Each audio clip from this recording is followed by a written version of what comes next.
Folks, we already know that the banking system is, it's a little sketchy right now, folks.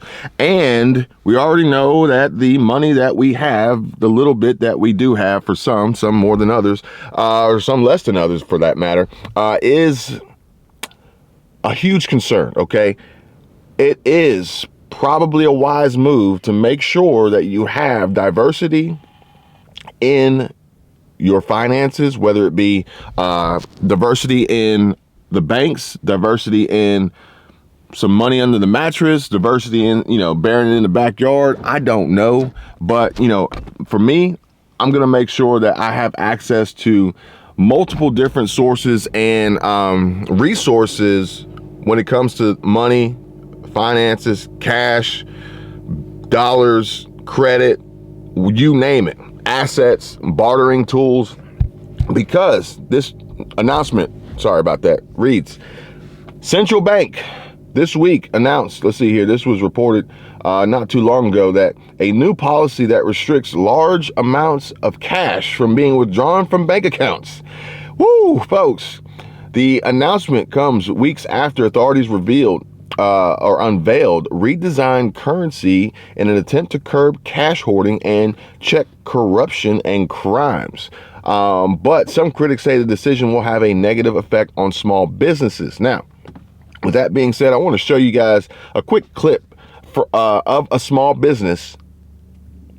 Watch this. Yes, she's an elderly woman. She's lovely.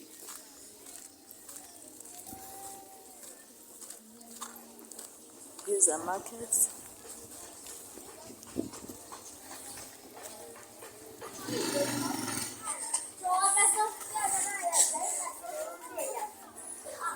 These are shops.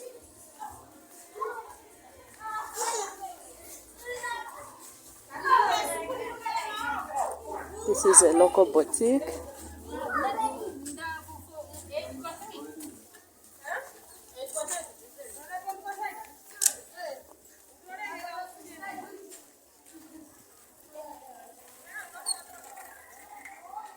These are more shops. So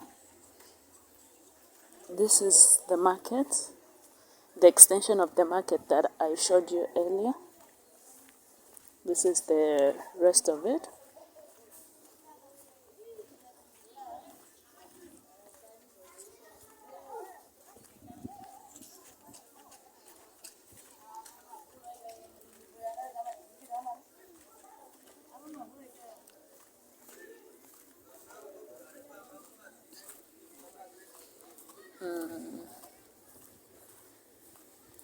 That's where you buy tomatoes and vegetables if you want to buy tomatoes or vegetables.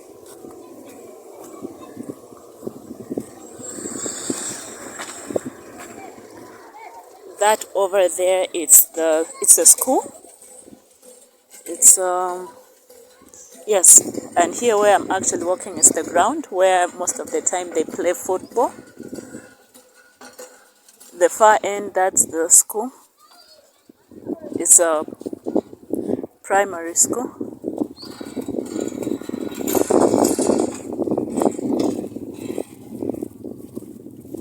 That is a borehole, a communal borehole for fetching water. And these are shops which are currently being built. They are not yet finished. So, yeah.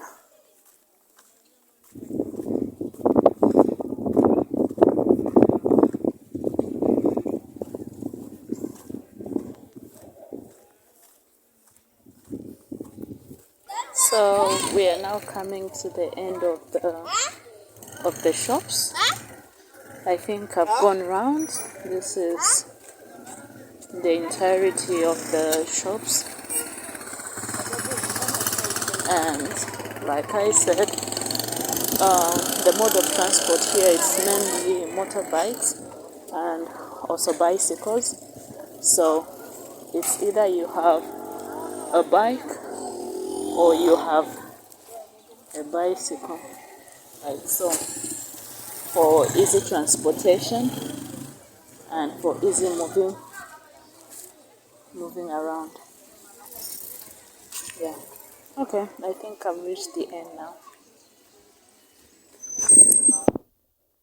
Hello. So last time I think I ended here from showing you the village. So let's continue with our walk. These are, it's a mixture of the market and also residential homes.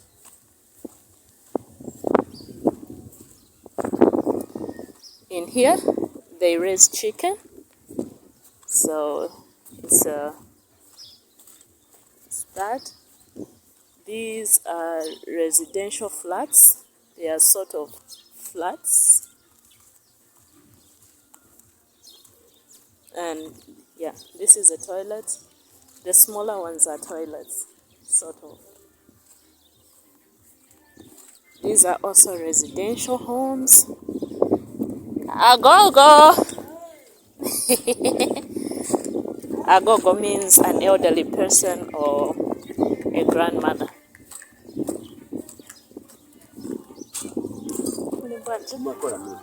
Where? Dove yachoka? Naina yachoka pachaka?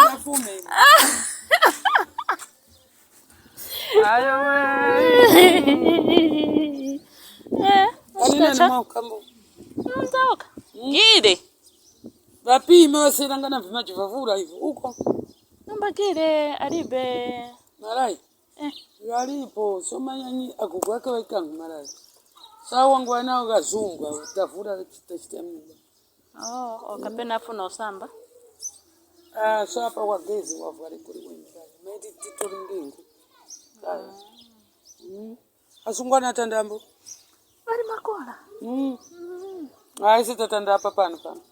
Nangu jumba hapa nangu ya kudambo. Bwena beka nguta. Ngaodire. Bwena mtimi wakana. Mnashanga sunflower? Sunflower tinda pande hapa. Ipanda vinguma pili tukia huko. So simushanga sunflower? Yes, Iri mnyumba tukupaseni muirawe kabata. Mukafake skazi kazi nani tomato ikawe nani. Tomato yumoza muviri cha kwani tomato ikawe ya mbili. So sikawa tizani zinandi so mukaone kabata muwa mnowe. Anyamata kuikana nyama mama. Wakuikana. Ngakuteta. Nene kanyamata mkana nyama. Baza. Wawa makabata kaku.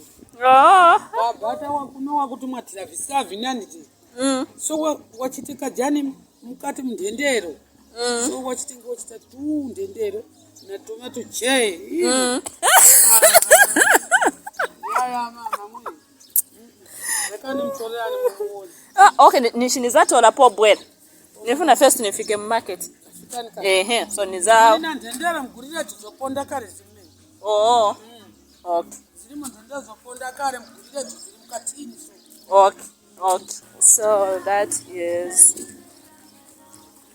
Grandma. Okay, so today I'm joined by Mrs. Piri in her shop. We are going to talk to her to find out how she started her business and what is happening so far. Mrs. Piri, thank you for joining me. So trende mshan makula aska mudi mwensete. So Mrs. Piri, when did you start this shop? July this year. Okay, so she has said July this year. So give us a summary of the shop. What is the shop? What do you sell in the shop?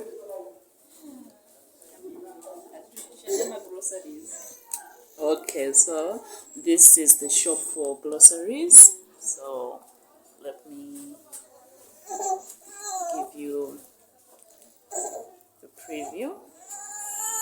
So these are the things that are in the shop. Okay. So how much did it take for you to start the business?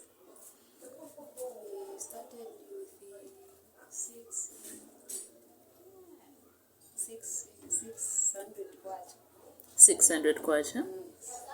And you bought all these things in just 600 kwacha? Okay. So she said that they started this shop From the beginning. Oh, okay. So at the beginning, she started with 600, which is about $30. So from the time you started, you have improved on the shop. You have upgraded. Okay. Okay. That is nice. Are you renting this shop?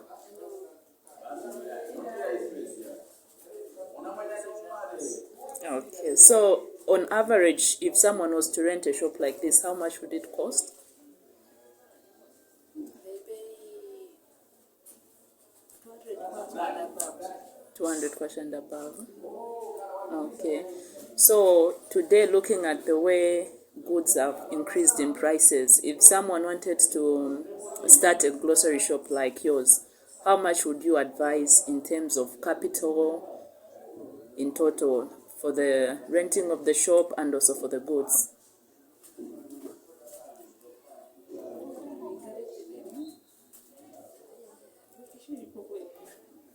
Okay. If someone wanted to start a shop like yours, how much capital would they require and how much would they pay for the shop like this one? You mean for rent or? Yes, for rent, and also if they wanted to have groceries like what we see in the shop, how much would be their startup capital? Maybe 6,000, so 6,000. Eh? Okay. So she says for a shop like this, if you were to start up, you would need somewhere around 6,000, which is roughly $300 to $400 for both the rent and also for the groceries, which you can see in this shop.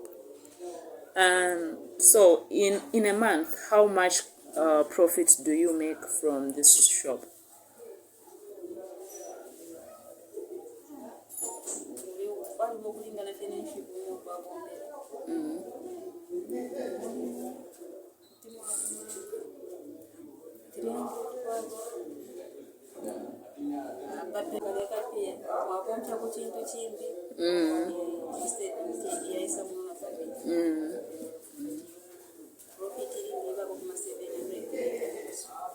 Okay.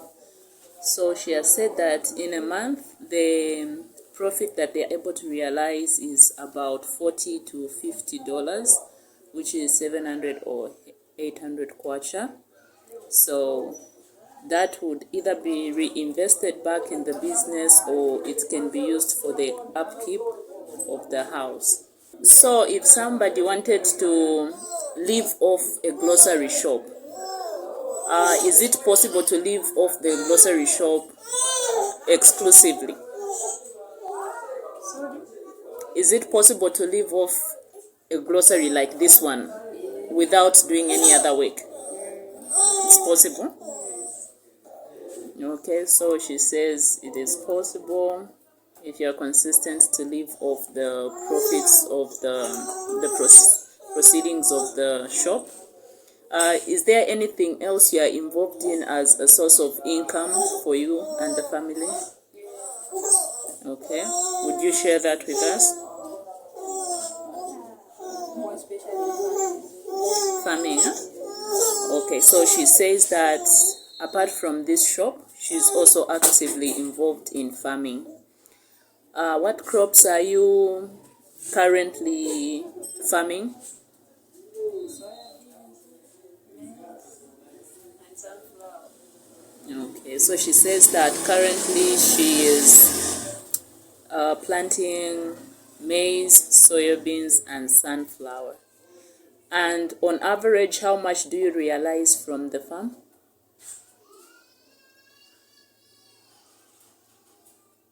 Like last year, I'm a third for finish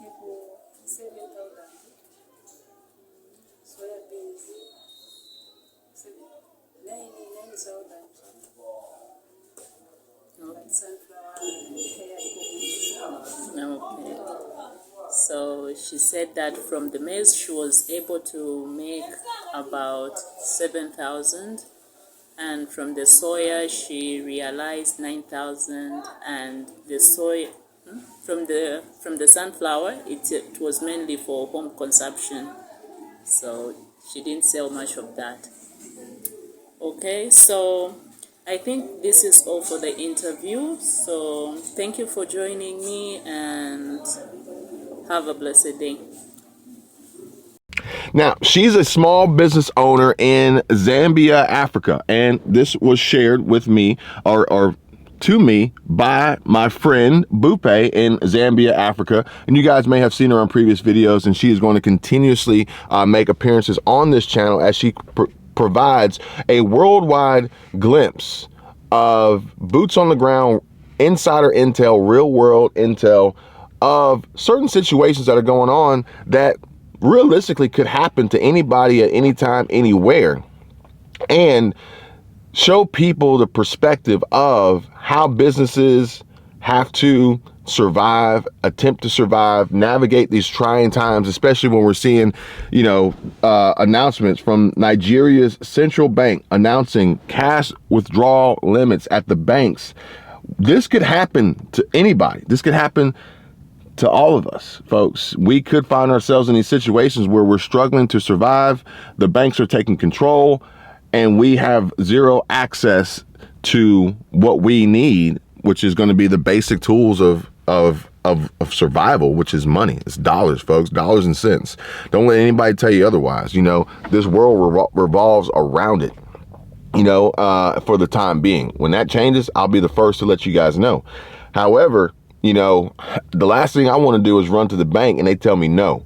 So I continuously make sure that I'm putting myself and my family in a position so that we don't have to ask for permission, folks. You see what I'm saying?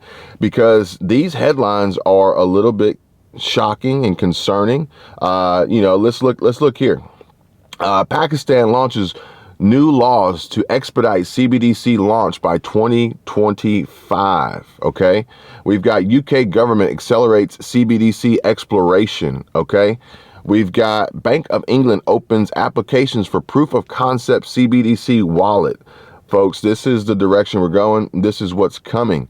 And I mean, on top of that, what we've got going on here in the United States with the job market, with inflation, with interest rates, with the recession, deep recession, and the Fed, and the moves that Jerome Powell is making and planning and anticipating on making. We're waiting for the CPI reports to come in and the Fed's new position on how they're going to address inflation moving forward, which could very well mean more jobs lost, as there is talks, and we'll talk about this in a future video, but there are talks about reevaluating the Fed's goal for the target inflation rate of 2% and moving towards a target inflation rate of possibly 3%, and what that would mean. And what it means is that theoretically the Fed could accomplish their goals sooner at the expense of more Americans losing their jobs. We'll talk about that in a future video. But folks, these banks, I'm not saying get your money and get all your money out the banks, but remember what I said, trust a snake to be a snake. I don't know if I could trust the banks, which is why, I got to trust the bank to be a bank and make sure that I have fail safes and protection measures in place and be adequately prepared for myself and my family and my businesses because these are trying times right now, and the last thing you want to do is be forced into a position where you have to go without because somebody else, some other entity is in control, which ultimately you have given them control by putting your money in the bank, in these savings and checkings accounts and institutions. So it's really a gamble at best, folks. FDIC is not your friend. They mean well, but they don't have they're all bark and no bite. You see what I'm saying? We can talk about that more if you guys want. Just comment down below. Let me know. it says economist and director of the Center for Social Justice said it will have an adverse effect on small and medium scale enterprises with limiting access to funds from these ATMs. They're talking about, $45 daily withdrawal limits, $225 weekly limits. This is going to have a huge impact on the people. It's going to have a huge impact on businesses. But at the end of the day, they are basically conditioning and training folks to get ready for this new CBDC, this digital currency future, which if you think right now they can control the ATMs, they can control the ATMs and control your cash. Well, they're going to have even greater control with these central bank digital currencies with global influence. Global influence. So folks, all I can say is prepare. We're already seeing food prices that are going up. We got some crazy nonsense going on with the fuel, which I need to talk to you guys about that. A little bit shocking and disturbing news that's going on with fuel, particularly diesel, and as it relates to Russian sanctions, folks. Whew, not quite what it seems. Okay, they mean well. They paint a good picture on the mainstream media on the news, but if you really dig down deep and start checking these things out, it can be really concerning. And we need to be aware of what's going on around us so that we can do our best to prepare to survive these trying times. Okay. And I got more updates to bring you guys, more information. I know a lot of people are asking me about this side hustle opportunity with the soap business. It's a great deal. I'm going to put something together for that because there was a lot of interest there. If you guys want to know, check out my last video and hit me up. It's a cool idea. It's a business that's already in place, and they actually facilitate and they do all the heavy lifting, and they just allow others the opportunity to come in on a wholesale opportunity and then basically private label and resell these products or resell off the already big brand name to immediately get traction to make these sales. And literally folks are jumping on this and taking to Facebook, Instagram, and other social media, YouTube, TikTok, and literally just doing basic product reviews and basic how-tos and comparisons to other brands, because this one in particular is it's plant-based, all natural ingredients, no added harsh chemicals. And in the price comparison compared to the other ones out there that tout certain claims, it's a savings. They last longer because of the natural ingredients. They don't deteriorate as fast, so it's more of a value to the customers. And they're healthier and better for you and your family and your skin. And with the wholesale opportunity, they still leave ample room for margin for wholesalers to make a profit, especially if these wholesalers are working out of their home without the added overhead operating expense of a leased or rented space. But there are so many opportunities. You have the vendors, you have the markets, you have trade shows, you have the online social media opportunity. You could go the route of a store, which I actually had somebody say, hey, I would like to know more about this because I can add it to the store that I already have as an additional product that would align well with my current product lineup and my customer base. So it's a huge opportunity, folks. But at the end of the day, that is just going to help folks further improve their income and their financial stability because they're adding that diversity to their business, to their portfolio, to their passive, their multiple income streams, which can become passive if you were to think about it. If you just set up a simple online store that is fully automated, you've got a passive income stream. But with that, when you get that money, we got to hold on to it. We got to save it. We got to diversify it. We got to protect it. We got to have access to it because we don't really know what's happening just yet down the road. But we can pretty much be in agreement that it's going to cost money. Probably going to cost more than it does now than it did yesterday. So we need to be improving and increasing our income and saving and protecting and diversifying that wealth so we have it when we need it. If you guys want to know more, you know how to contact me. Until next time, take care. Be safe.